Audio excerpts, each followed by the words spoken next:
This is my grandmother. She's visiting her parents' grave in the town where she was born. It was one of her last wishes before she died.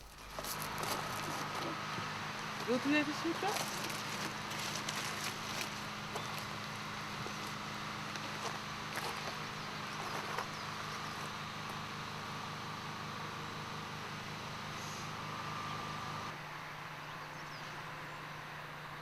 Prachtig uit eigenlijk.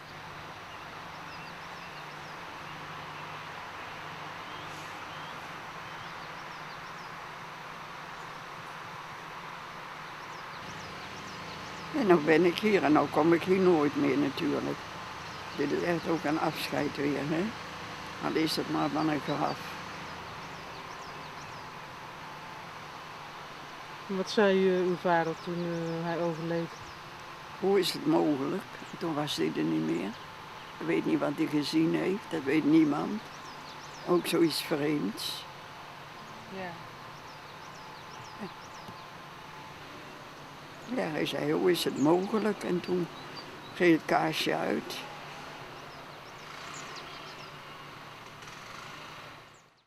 I was born in November 1966 in the Netherlands. My parents were 20 and 21 years old. And 3 years later, my sister was born. They were a young working couple who wanted to explore their freedom. This got slightly out of hand. My sister and I were confronted with alcohol abuse, domestic violence, neglect, and more. When I was 12 years old, my parents got divorced, and I started smoking. We stayed with our mom and moved every year to another house. By the age of 20, I had moved 12 times. This all changed me from being an open, curious, and happy kid into a confused, hurt, and introverted adolescent. I also discovered that I was, in general, more attracted to girls than boys, which was a challenge as well. At the age of 15, I wanted to commit suicide. Luckily, I had my creativity, which helped me to express myself. I started playing drums in my first band and used drugs to escape the painful reality. When I was 17, I stopped smoking pot and went to art school. I moved to the city to live on my own. Life didn't make a lot of sense to me, but I felt there had to be more to it, so I started searching. In a period of about 35 years, I got into theosophy, chakras, auras, the I Ching, channeling, meditation, mysticism, reincarnation, yoga, angel cards, crystals, mudras, astrology, A Course in Miracles, affirmations, the law of attraction, the secret, and even tantra. I also started to do a lot of therapies because I was a mess and I needed help. I was depressed, had anxiety and panic attacks and nightmares.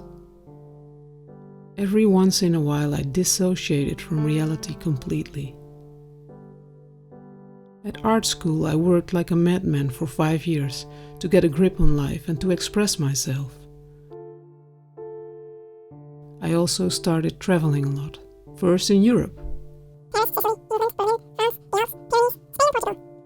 and after that to the US, Denver and New York. I traveled by bus or hitchhiked. The photos I shot during traveling were made with the camera my granddad gave me. I shot mostly black and white and slides. Smartphones or Instagram weren't around yet. When I was 26, I toured with my own band through the USA. We played at South by Southwest and released several records and CDs and performed a lot. They say there's a window to another world. Do you believe that? Try to find it if you can. I feel like I feel so good today. I feel like I feel. Is this my lucky day?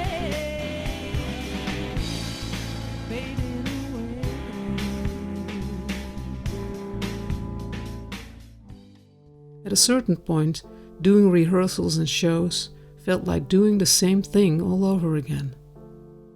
This was a slow death. And I wanted life, living a truly creative life. So I broke up the band. After I finished art school, I started to study at the Academy of Natural Medicine. I got to know a lot about herbs and kept my own herbal and vegetable garden. From my early 20s on, I had my own company as an umbrella for my creative and other work. During the years, I worked as an artist, musician, therapist, videographer, production coordinator, music producer, head of acquisitions and logistics, audiovisual event manager, photographer, business coach and private chef. I had several relationships during the years, but they didn't really work out very well. I think I wasn't really good at this, and there was no firm foundation to make things work well. To be honest, there's so much more I could tell you about the things I've experienced and done in my life. I'm old, you know. For instance, I built a solar-powered vehicle together with a lot of people and traveled the world in it. 25 kilometers an hour. It was one of the first crowd-funded projects in Europe, and it generated a lot of interest. Books, presentations, videos, interviews, TV, etc. Afterwards, I had a huge burnout and encountered the deepest depression and darkest hours of my life. I was all by myself in my own world of imploded grief and loneliness, floating in a vast and loveless universe. I again wanted to commit suicide. The reason I didn't was that I didn't want to burden other people with my decision. Luckily, with the help of some friends and therapists, I got out of it. I did a lot more traveling, and in 2016, my partner and I decided to spend the winters in Spain. Later, we started giving individual retreats and business retreats on demand, from our place close to the Mediterranean Sea. We offered coaching and counseling in a high-end personal setting for business leaders and entrepreneurs who were standing at a crossroads in their lives.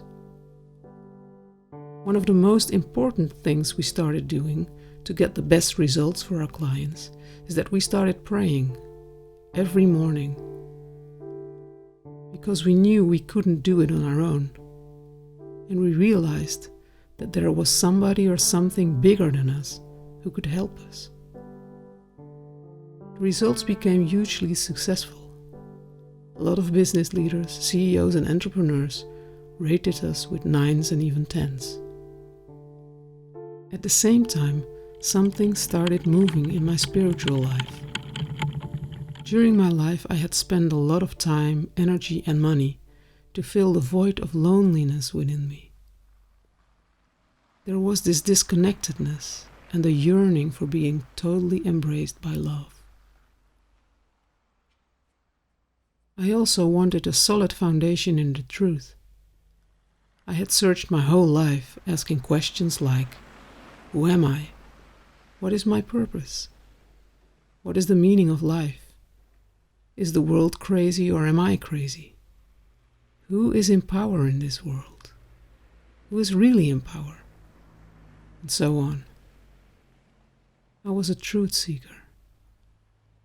And now was the time. I wanted to know the real truth, because there had to be a truth. Not all things could be true at the same time. That didn't make sense.